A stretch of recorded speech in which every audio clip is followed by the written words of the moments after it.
Entrevista com gente que é notícia. Cá Entre Nós. Apresentação: Roberto Desidério. Alô, amigos do programa Cá Entre Nós, o nosso cordial boa tarde.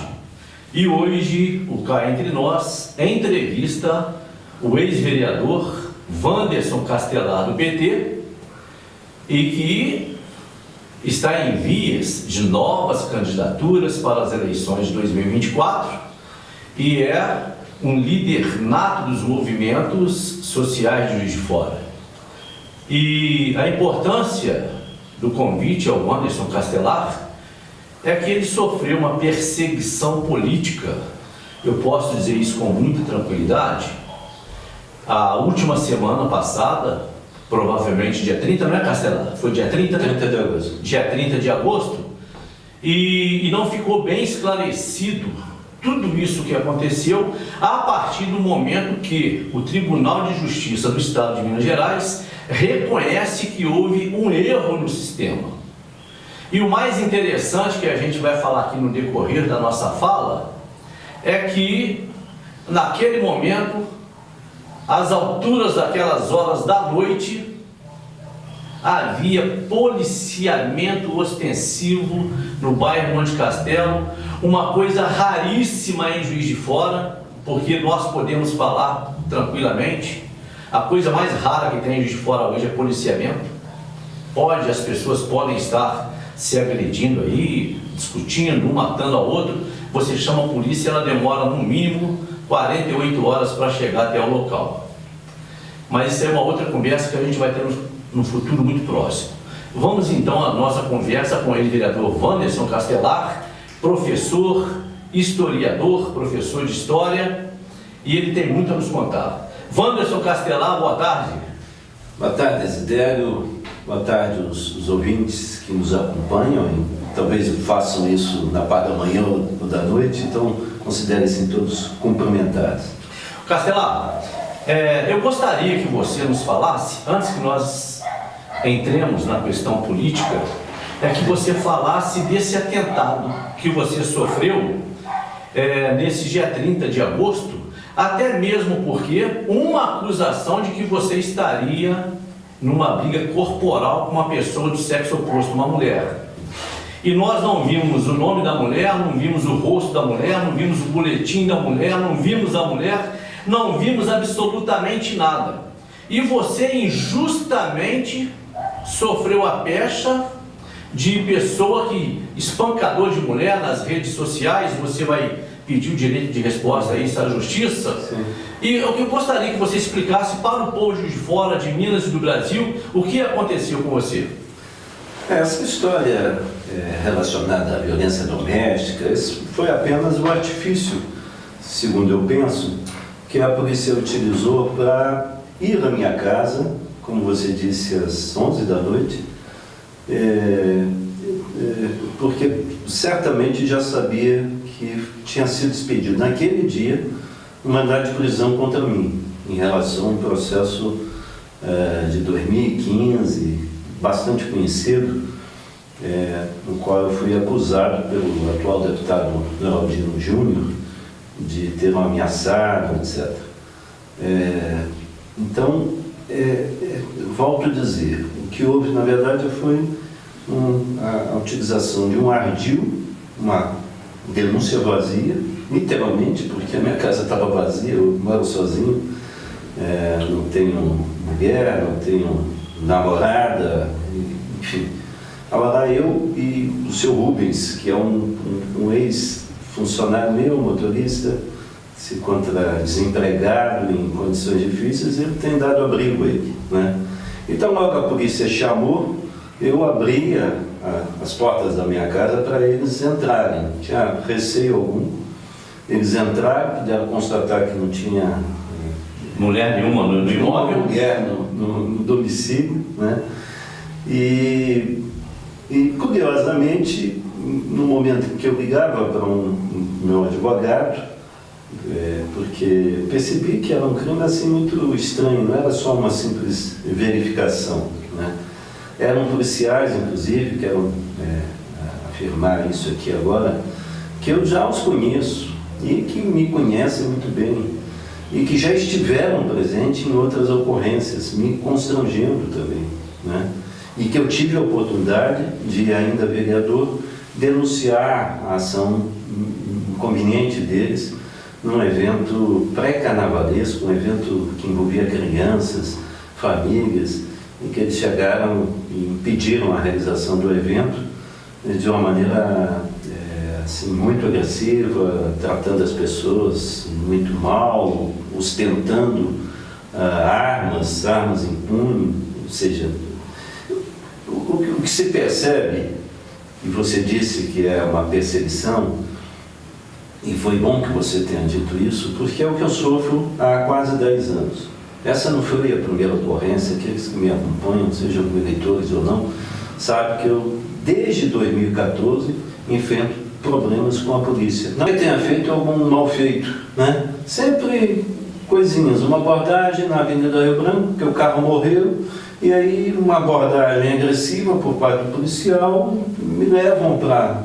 me batem, me agridem com um cacetete de madeira, me tiram me imobilizam, me tiram condições sequer de respirar por um tempo. Quem já sofreu esse tipo de abordagem sabe quais são as consequências.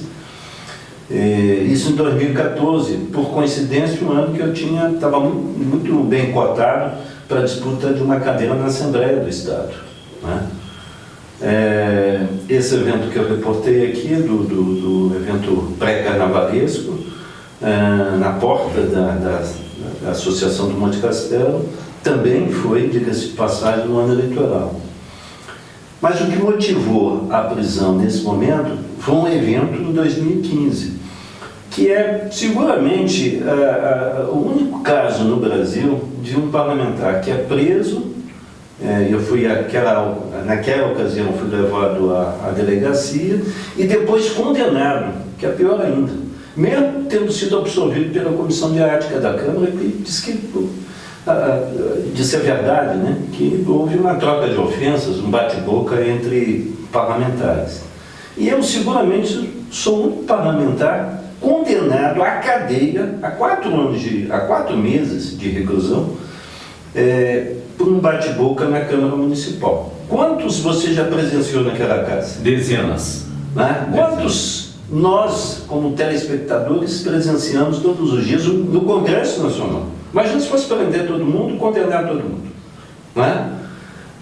E é por isso, inclusive, Desidério, para enfrentar e colocar um ponto final a essa perseguição, eu resolvi tornar esse caso, me parece assim extremo, né? Eu fui levado para um presídio, passei uma noite e um dia no presídio. Nada contra os presidiários, aliás, fui muito bem tratado, sobretudo na minha cela, né? E também pelos os policiais penais que lá estavam. Mas é evidente que isso é uma ofensa, isso tem uma gravidade muito grande, né? Tem consequências na vida de uma pessoa. Se eu fosse uma pessoa mais frágil, do ponto de vista psicológico, eu não sei onde eu estaria agora. Castelar, mas o interessante disso tudo, que nós queremos também levantar essa questão, o que mais existem por aí são mandatos de prisão. Deve ter em Juiz de Fora, talvez haja aí milhares. Mas o seu mandato de prisão, ele foi expedido entre 16 e 17 horas e naquela noite já estavam cumprindo o mandato de prisão. É por isso até que nós achamos mesmo que há uma perseguição. Eu gostaria que você falasse a respeito desse tempo recorde, porque a nossa polícia militar, ela agiu como se fosse uma polícia suíça, uma polícia inglesa, agilidade, como presta bons serviços à comunidade, sabendo que não se tratava de nenhum homicida, de nenhum ladrão, se tratava de um ex-parlamentar muito conhecido na cidade, vereador por 3 mandatos, Castelar, 12 anos no parlamento, e acontece uma coisa dessa. Fala pra gente o seu sentimento disso aí. É bom que você esteja falando, né, com todas as letras, digamos assim, esse cenário de perseguição que eu sofro, né? Porque eu falo isso, de alguma forma denuncio isso e reclamo disso já há muitos anos, né? Que para mim é típico de um processo persecutório. E agora, o que eu acho que é mais importante nessa conversa é destacar que eu estou com uma disposição muito grande de passar limpo todo esse processo. E de que maneira eu vou fazer isso? Encaminhando para os órgãos que de alguma forma são encarregados de fazer algum tipo de verificação do trabalho desses agentes públicos, seja no judiciário ou na própria polícia, para que eles o façam, né? E estou fazendo isso com um dossiê, né? Um relatório de informações que eu colhi, seja nos próprios processos judiciais, são as peças mais importantes, mas também noticiário de imprensa, comentário em redes sociais. Estou juntando todo esse material, lógico, vou ter algum trabalho, porque isso não é fácil, não se vai da noite para o dia, mas vou encaminhar para o Conselho Nacional de Justiça, né? Sobretudo porque... Comissão de Direitos Humanos da Assembleia Legislativa. Também vou pessoalmente, né? A Comissão de Direitos Humanos da Assembleia. Vou, inclusive, acionar a Câmara Municipal, que até agora não se manifestou. Um absurdo isso, esse silêncio. Mas, de qualquer forma, vou dar ciência ao mundo público, né? Ao mundo oficial, daquilo que eu sofro, volto a dizer, já há quase 10 anos. Perfeitamente. Castelar, outra coisa assim, a gente sabe que Juiz de Fora tem uma página nas redes sociais que ela é pesada em Juiz de Fora, campeã de seguidores, que é o JF Depressão, Juiz de Fora da Depressão. E quando coloca uma matéria dessa ali, dá milhares de comentários, ofensas. Eu quero solicitar de você, porque eu não sou o dono da página, eu quero solicitar de você que você consiga, tente, judicialmente, um direito de resposta nessa página. O que você sofreu, outro ser humano talvez não suportaria. São milhares de pessoas completamente equivocadas, fazendo julgamento precipitado e condenando-o a termos pejorativos que você não merece. Esse é um capítulo, né? A imprensa, o papel da imprensa, de uma parte dela pelo menos, o papel dessas páginas, né? Rede social, nesse caso você cita um site, né? Que é o JF da Depressão, que eu já fui muitas vezes, denunciei a atuação assim, parcial e que ele exerce, porque eles usam todo o peso em relação a alguns, nas críticas e na reprodução de inverdades, inclusive, e outros políticos parece que não existem, né? A não ser quando eles querem fazer algum afago e colocam ali uma matéria positiva, ou seja, é evidente que há uma mão invisível atuando, né, sobre esse órgão em particular de imprensa, se é que nós podemos considerar como tal. Teria até curiosidade de saber se ele é dirigido de fato por jornalistas, né, com formação acadêmica ou não. Há outros órgãos de imprensa que eu também questiono muito a atuação, porque se você publica um boletim, uma ocorrência policial, um BO, que envolve a polícia e digamos assim, o réu, né? E só publica o boletim de ocorrência e horas depois, ou quem sabe um dia depois, vai publicar a versão do réu, isso é de uma imparcialidade absurda, né? Porque o número de pessoas que vê a publicação do boletim de ocorrência, via de regra, é muito maior do que aquele que vai ver a sua explicação no dia seguinte, né? E nós estamos vivendo uma sociedade preguiçosa, porque a sociedade preguiçosa, quero dizer nesse termo, não lê a informação, lê a manchete. Sim. Não lê a informação, lê a manchete. Então a pessoa, quando chega lá e vê que o ex-vereador foi preso e tal, não tomou conhecimento do que ocorreu depois disso, do desfecho, quando o Tribunal de Justiça admite que aconteceu um erro. E agora, Castelar, você sofreu danos morais gravíssimos à sua imagem, à sua honra, pelo Estado. pelo Estado. O que você fará? Não, já tem uma ação sendo elaborada no sentido de cobrar por danos morais. Isso está entregue à minha defesa, certamente será feita, mas não é assim, embora seja, digamos, a principal ação, a mais visível, a que possivelmente significará assim, uma reparação. A gente sabe que era demorada, né? Não sei avaliar quanto tempo uma ação dessa chegaria ao fim. E muitas vezes a gente sabe que chega ao fim quando as pessoas envolvidas, sobretudo as pessoas ofendidas, já foram bastante prejudicadas, né? A gente sabe, tem casos aí de a reparação chegar quando a pessoa ofendida está morta. Eu espero que isso não aconteça comigo, vamos bater na madeira. Certo. Mas o que mais me alegra nesse momento, digamos assim, é poder vir a público, prestar os esclarecimentos devidos e denunciar, sobretudo, esse processo de perseguição, para que outros também não sofram. Nós não podemos admitir que a política seja transformada nisso, né? Nós vimos aí casos, não vou citar, porque ficaríamos aqui muito tempo citando situações de pessoas acusadas, algumas chegaram a cumprir pena bem maior do que a minha, né? Eu passei um dia só, né? O ex-presidente Lula ficou 560 dias na prisão. 560 dias. E agora, muito tempo depois, né, começam a brotar todas as informações, né, que dão conta de que aquilo é uma grande armação. A própria justiça, através dos seus tribunais maiores, estão reconhecendo isso, né? Então, nós temos que evitar que a política se transforme nisso, sabe, Desiderio? Sei que você é objeto também de questionamentos na justiça, e isso se transformou numa forma de calar as pessoas, né? As pessoas que tentam fazer política com seriedade, que tentam comentar as coisas da política também com isenção, né?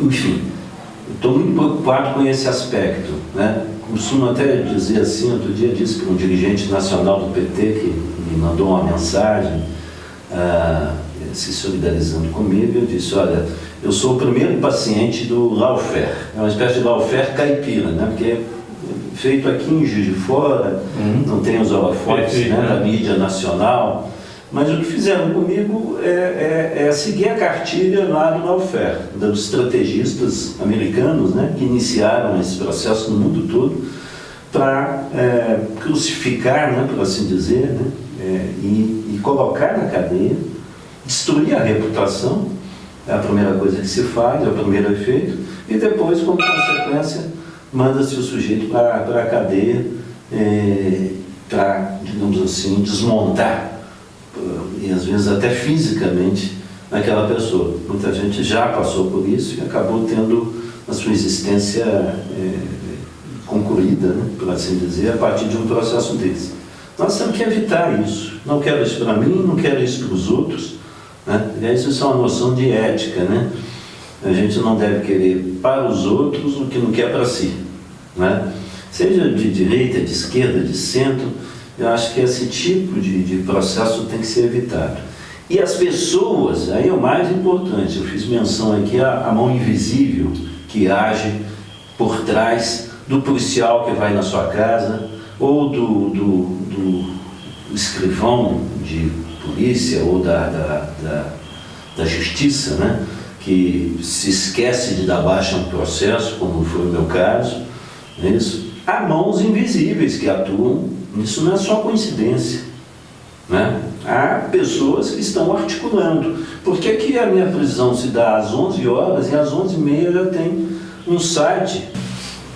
Então, nós temos que tentar descobrir quem é que está por trás dessa mão invisível que faz com que o policial vá à sua casa às 11 horas da noite sem nenhuma necessidade, né? Ou atendendo uma denúncia vazia, ou que o servidor lá do Tribunal de Justiça se esqueça de dar baixa num processo. E às 23h30 já tem um site que já noticia. E às 23h30, você dentro da viatura, eu vi o policial falando com alguém que pode ser do Copom, mas pode ser um jornalista. Porque minutos depois estava num site, me foge agora o nome do site, não é o JF da Depressão, justiça seja feita, mas é um desses que concorre com o JF da Depressão e que fez uma publicação muito maldosa, eu diria até que pior, porque o JF da Depressão reproduziu a matéria do Ricardo Oliveira, né? Mas isso não inocenta nenhum deles, digamos assim, né? Há uma articulação para fazer o mal. É o mal policial, com o mal servidor da justiça, com o mal jornalista. Perfeito, Castelar. Agora eu queria saber de você o seguinte: todos sabem em Juiz de Fora que você é um dos fundadores do PT de Juiz de Fora. São mais de 3 décadas militando no Partido dos Trabalhadores. 4 décadas. 4 décadas. Ano que vem, 40 anos. 40 anos de militância no PT de Juiz de Fora. Agora eu quero saber de você o seguinte: o que o PT te ofereceu de solidariedade, de apoio judicial, de apoio jurídico? O que o diretório do PT de Juiz de Fora se manifestou? Os 3 vereadores do PT na Câmara Municipal, que tem uma bancada rica, qual foi o comportamento desse pessoal para com o Castelar? Você sabe que pela minha longevidade no PT, eu sempre evito, digamos, falar mal do PT, né? Mas também não posso testemunhar aquilo que não seja verdade. Eu recebi algumas mensagens de alguns petistas da cidade, alguns com colocação, né, digamos assim. O secretário de Direitos Humanos, Biel, mandou uma mensagem carinhosa e coisa, conversei com ele ao telefone. A prefeita, quando eu enviei uma publicação que fiz, né, explicando, dando a minha versão dos fatos, também mandou uma mensagem se solidarizando. Mas fica só em ações individuais, você percebe, né? Institucionalmente, o partido não fez nenhuma manifestação, assim como a própria prefeitura não, a Câmara muito menos. Os vereadores da nossa bancada, não me chegou nada, nenhuma manifestação deles, né? Tem boa relação com o Juraci, com a Cida, com a Laís também, relações cordiais. Mas eu prefiro não você não quer falar porque você é um homem muito educado. Mas eu posso falar porque eu tenho, assim, total liberdade. São os tipos de amigos que não me faria bem, não me faz bem. Como que uma pessoa vê que tem um grupo de pessoas interesseiras, interessadas na minha destruição, me jogando abismo abaixo? Eu não tenho um amigo com os quais eu convivo 40 anos, nenhum para erguer a voz para me defender. Que agremiação partidária é essa que só é solidária com o Lula? Todo mundo quer falar do Lula, mas acontece uma coisa dessa numa esfera menor, com um parlamentar de 40 anos de militância, e não acontece absolutamente nada nesse Partido dos Trabalhadores de Fora para defendê-lo. Agora, Castelar, esse assunto é um assunto assim que já machucou bastante você, machucou todos nós que gostamos de você. Agora eu quero que você lance o teu olhar no futuro, 2024. Você concorre à eleição a vereador? Como é que está a sua cabeça? Desidério, eu estou procurando me refazer. São vários os processos que a gente sofreu, que eu venho sofrendo nos últimos anos, né? Você citou, nós estamos falando sobre esse processo judicial, policial, essa coisa absurda. Tem essa situação que envolve o próprio PT, e aí não tenho também pudor em falar.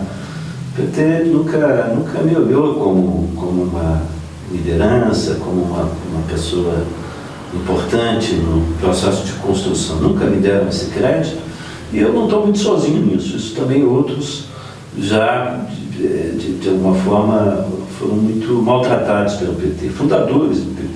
Inclusive o Natanael Herói do Amaral. Natanael morreu sozinho, abandonado, né?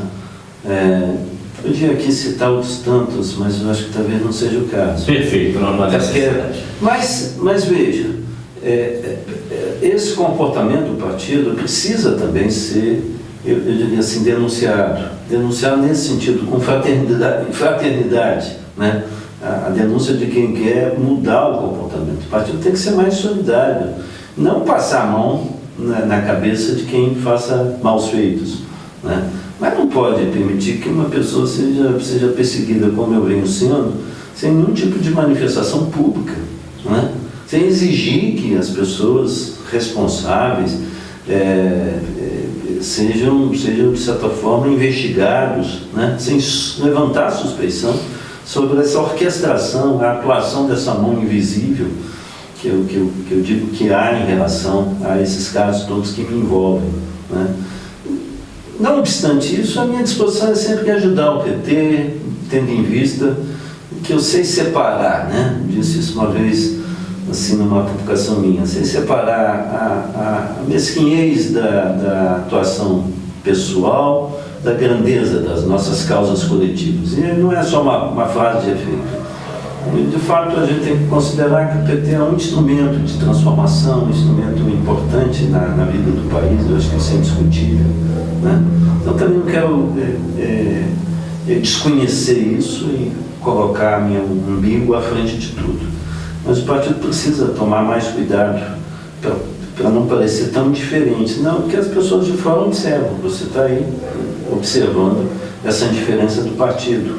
E certa vez, numa dessas questões, num desses casos, se não me engano, de 2014 ou de 2015, um jornalista muito importante aqui, editor do principal jornal da nossa cidade, a quem eu liguei para cobrar, porque eles tinham publicado lá um boletim de ocorrência, e só no dia seguinte foram publicar a minha versão dos fatos. Ele me disse o seguinte, e eu fiquei calado, né, porque tive que reconhecer que ele estava com razão. Ele falou, mas Castelar, nem o seu partido toma a sua defesa? Né? Por que Isso em 2014. Você quer que eu faça isso? Isso em 2014. 2014, né? Perfeito. Castelar, eu gostaria de falar com você num outro assunto muito importante e que você tem uma participação nisso. Isso tem mexido com as nossas decisões em Juiz de Fora. É um assunto que você participou dele enquanto vereador e você assume a meia-culpa, que é a questão das emendas parlamentares impositivas. Nós estamos passando um momento agora em que a prefeita de Juiz de Fora está solicitando e conseguiu um avanço já no Congresso Nacional de 420 milhões por empréstimo de uma instituição internacional e tem que passar pelo crivo do Congresso Nacional e também de uma secretaria importante do governo, Ministério. E voltando a este assunto, ela está pedindo 420 milhões de reais e nós estamos falando das emendas parlamentares impositivas na cidade de Juiz de Fora, onde cada vereador, cada um dos 19 vereadores, usufruem de 2 milhões e 400 mil reais ano. Ao final de 4 anos, 19 vereadores, 9 milhões e 600 mil reais. A partir de 2024, serão então 23 vereadores. Só de gasto com os vereadores de emenda parlamentar, são mais de 200 milhões de reais. O que você fala disso, Castelar? É quando você hoje, com a cabeça no travesseiro, você fala, olha, eu tenho uma responsabilidade disso. Eu ajudei a aprovar o orçamento participativo, a emenda parlamentar impositiva. Eu não me arrependo, Desidério, de ter sido o autor, né, dessa emenda à lei orgânica que criou o chamado orçamento impositivo.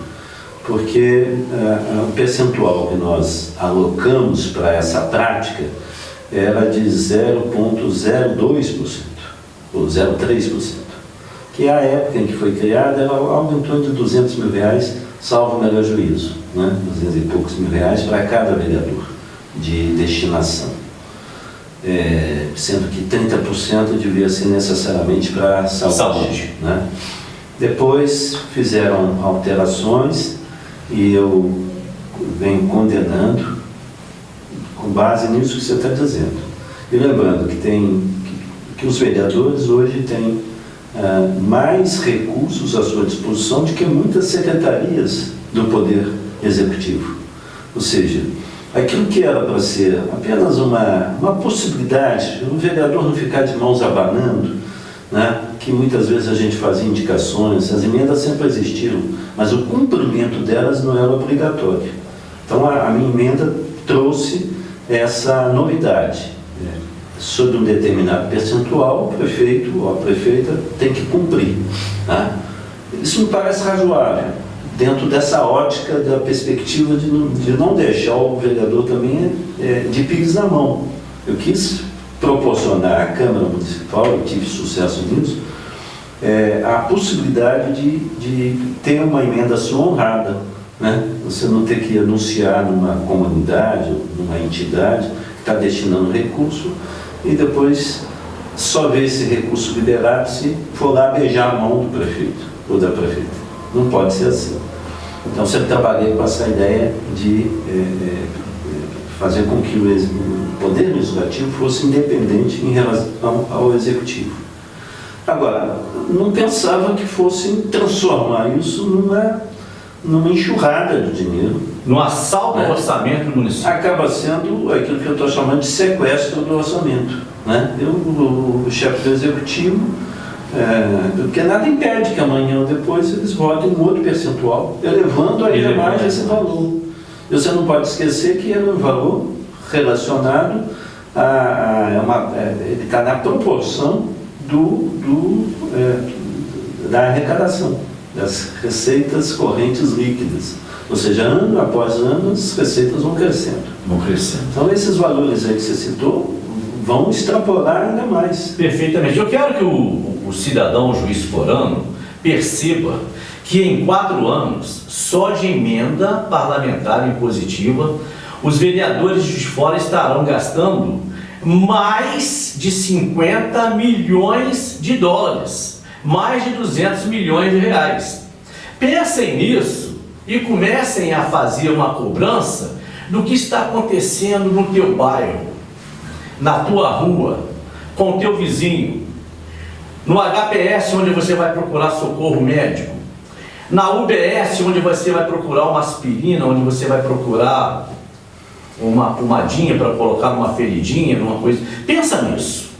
Aí você vai começar a perceber que os vereadores têm uma responsabilidade enorme quando investem mal essas emendas parlamentares impositivas, distribuindo dinheiro para coisas muito distantes da realidade que o povo de Juiz de Fora necessita, que é a saúde, a educação, saneamento básico, transporte e moradia.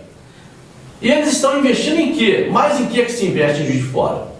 Ô Castelar, dito isso, eu gostaria de fazer para você uma pergunta muito interessante.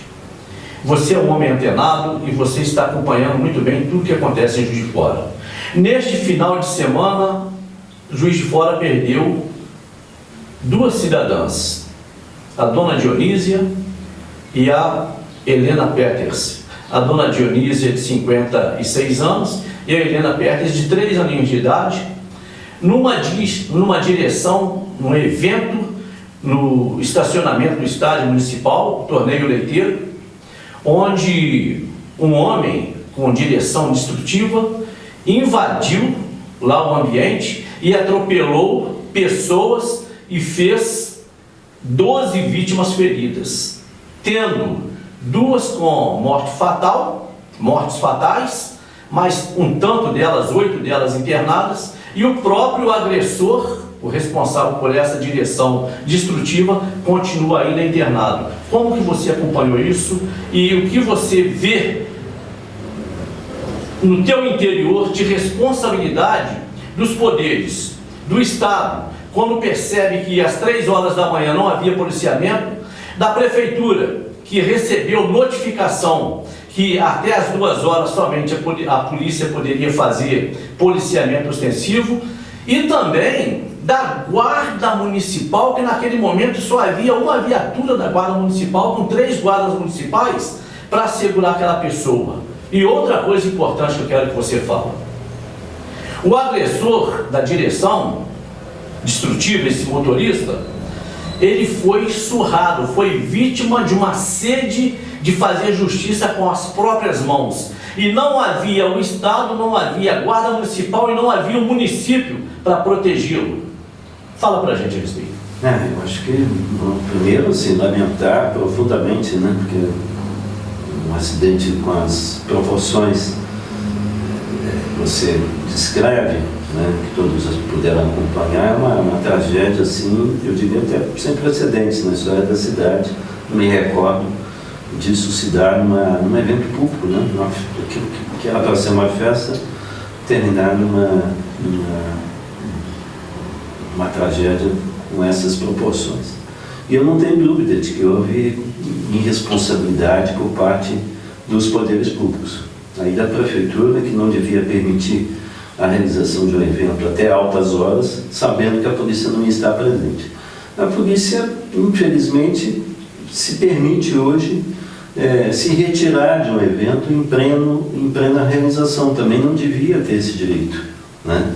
E deve ser questionado em relação a isso. A Guarda Municipal, sabendo que a polícia não ia estar ou ia se retirar em determinada hora, devia ter feito uma provisão de homens, né, de viaturas, devia ter dobrado para oferecer, exatamente, para oferecer um mínimo de segurança. Eu acho que aí, assim, uma irresponsabilidade generalizada, né? Não sou dos que acham que, assim, não gosto de tripudiar, né, sobre pessoas que estão agindo ali também de boa fé, que estão querendo, de alguma forma, contribuir para que a cidade resgate, isso é importante dizer, festividades que durante muito tempo ficaram praticamente canceladas, né? Eu acompanhei isso na Câmara muito de perto e condenava sempre que impediam, por exemplo, a realização do Carnaval. Sob mil argumentos, um deles plausível, né? A polícia não tem efetivo. Como assim? Quantos mil homens compõem o efetivo da Polícia Militar? Né? Que tipo de arranjo pode ser feito para que ela dê a sustentação devida? Né? E vai por aí afora. Não tem recurso? Lógico que tem. Né? Você não gasta todo o orçamento da cidade em determinados elementos, né? E deixa, por exemplo, a cultura de fora. Essa é uma discussão que eu fiz durante muito tempo. A necessidade de apoio às chamadas festas populares, esses torneios leiteiros são muito significativos para o morador da zona rural. Nisso eu acho que a prefeitura vem trabalhando bem. Mas tem que tomar um cuidado redobrado com esse aspecto. Todo mundo sabe que a partir de 1h da manhã, eu sei porque eu já organizei inúmeras festas, né, populares, comunitárias. E a gente sabia que a partir de 1h havia um ou outro que excedia na bebida e os casos de violência, os mais variados, se multiplicavam. Né? O poder público conhece bem essa dinâmica, não podia ter permitido essa situação. Né? Perfeito. Assim, Castelar, eu penso assim de uma maneira diferente, porque o negócio é o seguinte. Quando a polícia militar, que tem o conhecimento, a obrigação de ter a ciência da segurança pública, emite uma nota para o Ministério Público, que nada também fez, e uma nota para a Prefeitura dizendo que só poderia fazer o policiamento até às 2h da manhã, imediatamente a Prefeitura, por intermédio da SESMAUR, que é a Secretaria de Atividades Urbanas do município, deveria proibir a festa. Mas acontece uma coisa, nós estamos no ano pré-eleitoral. Quem está no poder não quer perder voto e tudo permite-se. Fica aqui, Castelar, a minha solidariedade às famílias da dona Dionísia e dos outros dois que estão gravemente feridos, internados, e mais as 6 pessoas que se machucaram. E também do motorista. Porque segurança pública é primordial. Isto é civilidade e cidadania. E por gula de votos, o governo municipal permite que a festa estende-se e essa tragédia acontece. E depois, no dia seguinte, vem a prefeita falar que foi uma tragédia e que ela sente muito. Não sente muito não, prefeita. A senhora poderia, com a secretária de Sesmaur e a Secretaria de Governo, ter impedido essa tragédia. Mas o voto fala mais alto. E aí, Castelar? Eu concordo com o seu desabafo. Só me preocupa que se utilize esse acontecimento para se cancelar festividades, eventos dessa natureza, né? Os poderes públicos têm que se entender e propiciar uma segurança integral. Não dá para fazer até determinada hora, né? Sob pena de diminuir o período, né, de duração de um determinado evento, sabendo também que você não pode reduzir por demais, porque senão você tira também o faturamento das pessoas que estão ali, que montaram barracas, etc. Exatamente isso. Houveram pessoas que pagaram lá 3 mil, 4 mil, 5 mil reais para fazer o uso do solo na festividade, com aluguel de barraca, foram cancelados. Quero saber se a prefeitura devolveu esse dinheiro a essas pessoas, trabalhadores. Vão ter, a prefeitura certamente vai devolver, né? Por uma questão de justiça, essas pessoas têm que ser ressarcidas pelo menos parcialmente em relação àquilo que aplicaram para, como você disse, fazer uso do solo, não é isso? E montarem ali as suas barracas. Mas volto a dizer, eu acho que tem que ser a boate kiss dos eventos comunitários e populares da cidade, né? Não pode funcionar sem segurança, né? Tem que ter a presença de quem é pago para dar segurança à população. A população paga muitos impostos, nós sabemos muito bem dessa história. Não pode ficar desprotegida, pensando que está protegida, né? Que a pessoa que leva a sua família para uma festa como essa, vai estimulada, inclusive, contando de ter ali um mínimo de segurança. Eu quero avisar a Polícia Militar, se cada cidadão também cismar de pagar de imposto a proporção do que é aquilo que a Polícia Militar pode oferecer de segurança, ninguém vai pagar imposto, né? Porque não está havendo segurança. Quando a polícia tem que estar lá para fazer a segurança da população até o final da festa, eles alegam que não pode seguir. Por que não pode seguir? Nós pagamos impostos e, como cidadãos, nós queremos segurança. Ô Castelar, vamos falar mais uma coisa mais gostosa agora. Eu vou voltar com a pergunta. Vereança 2024, como está o Castelar? Ele vem para a luta, não vem para a luta, vai concorrer, não vai concorrer? Como é que está a situação da federação, PT, PCdoB, PV na cabeça do Castelar?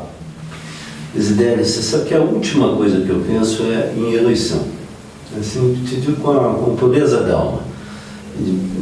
Essas contas que fazem, às vezes eu vejo vocês, eu já trouxe aqui especialistas nesse tema, acompanhei, eu fico observando, lógico, mas não me ocupo muito desse tema antes do ano eleitoral.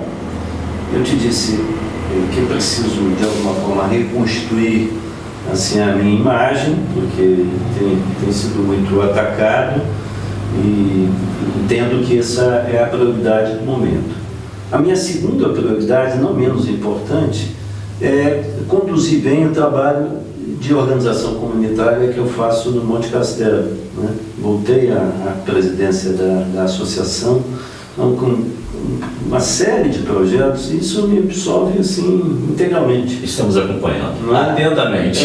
Inclusive contestando, cobrando a prefeitura, porque já avisei. No Monte Castelo, à frente da associação, sou líder comunitário, não sou petista, somente petista. Eu não sou filiado partidário, né? E nesse aspecto é até bom que nem eu, nem meu grupo tenha tido cargos no executivo, porque a gente fica muito à vontade de cobrar aquilo que é devido aos bairros, né? E por falar em orçamento impositivo, Desidério, um dos meus projetos, infelizmente derrotado ao apagar das luzes na Câmara Municipal, ele foi aprovado em primeira discussão antes da eleição. Passada a eleição, me passaram o rodo e ele foi derrotado, que era o projeto que criava o orçamento participativo.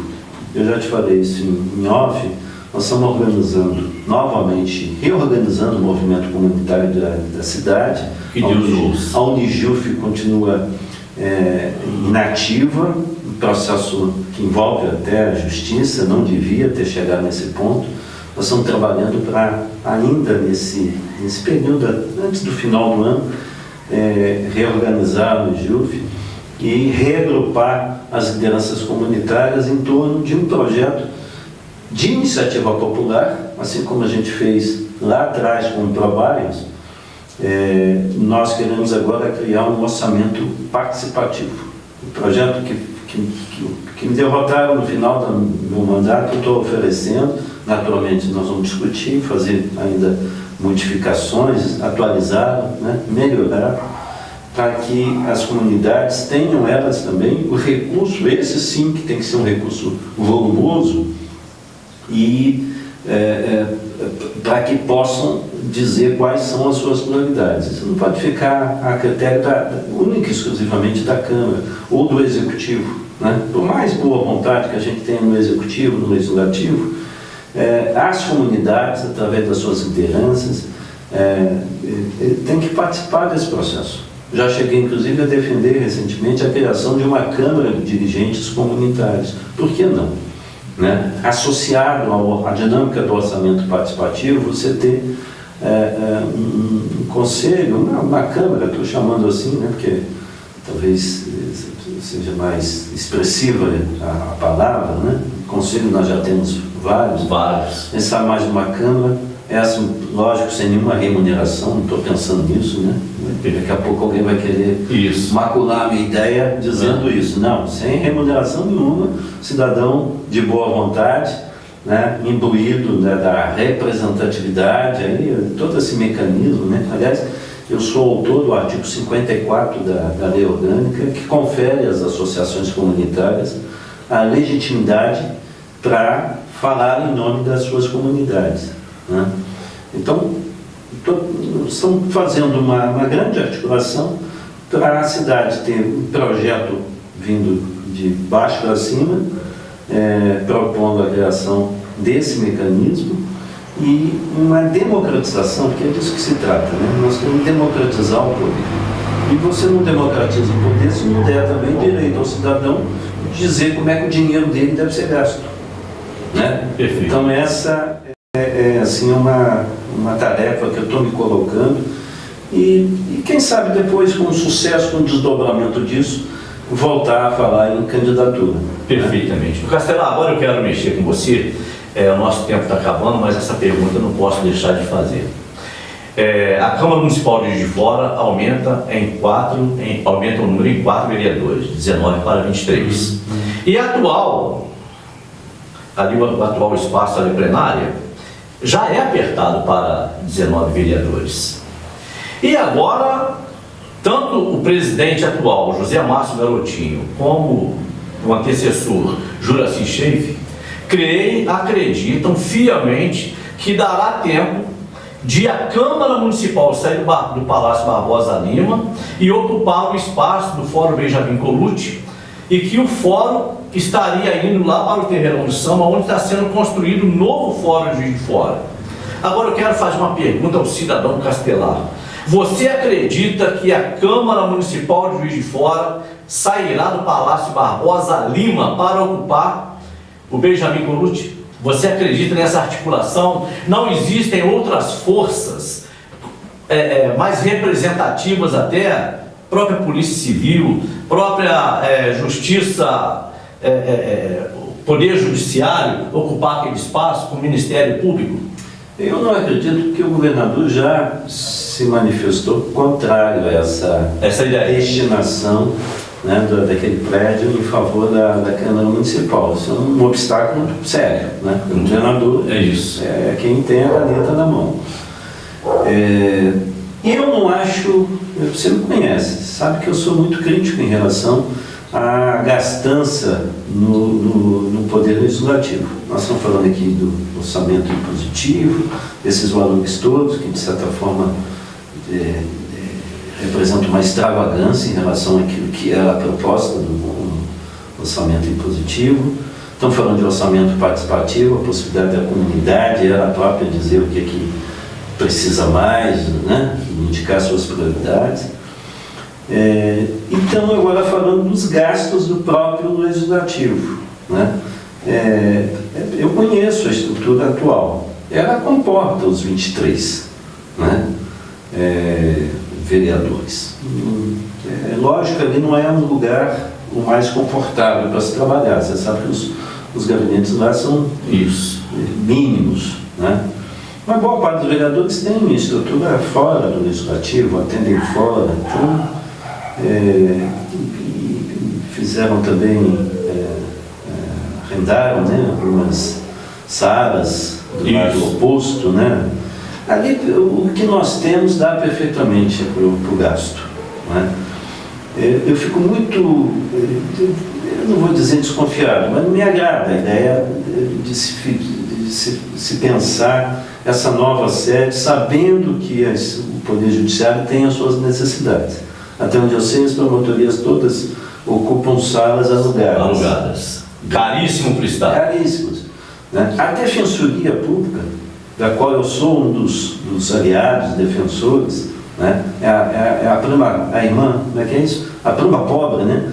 Das instituições ali, das categorias dentro do guarda-chuva do Poder Judiciário. Está instalado num imóvel precário. A vida toda. A vida toda ali. E que faz a Defensoria Pública? Defende os mais pobres, aqueles que não têm acesso à justiça. A gente estava falando ali no cafezinho das dificuldades de uma pessoa que não tem recurso de custear um advogado para representá-la, para defendê-la, né? Nós precisamos fortalecer a Defensoria Pública. Eu sou um dos entusiastas dessa tese e já defendi na Câmara e agora, como cidadão, a locação desse prédio, a destinação desse prédio do Benjamin Corruti para esses órgãos, sobretudo a Defensoria Pública, para que sejam fortalecidos e a cidadania seja melhor assistida. A Câmara está muito bem onde está,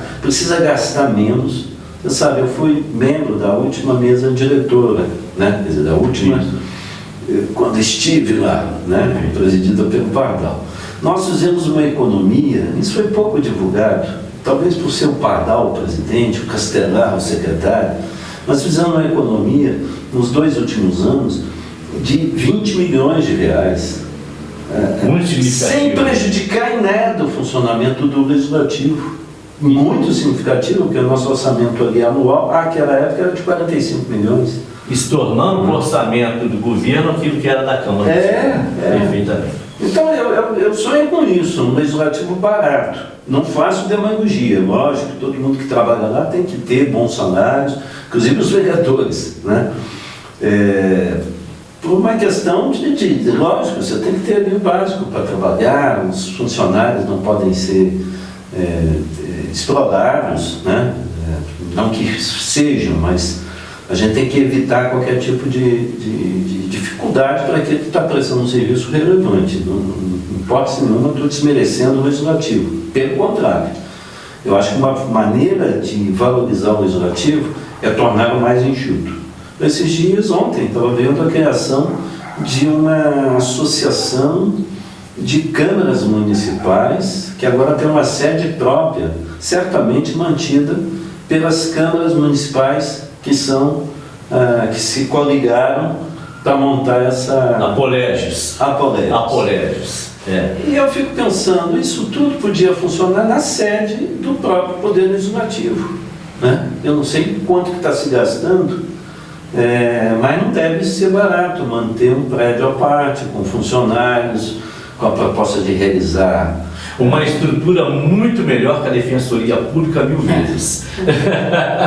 Disse tudo. Então nós não podemos. Olha, se eu voltar a ser vereador, candidato, eu vou exprimir minha discordância em relação a essa gastança. Sim, pode funcionar. É bem-vinda a possibilidade, né, essa integração do Legislativo de uma região tão carente em termos políticos, né, de articulação política. Mas não precisa ficar com gastança, não precisa ir lá, tinha um coquetel, tinha música ao vivo, a matéria que eu vi num dos órgãos aí de imprensa, muito bem feita por sinal, mas uma opulência que contraria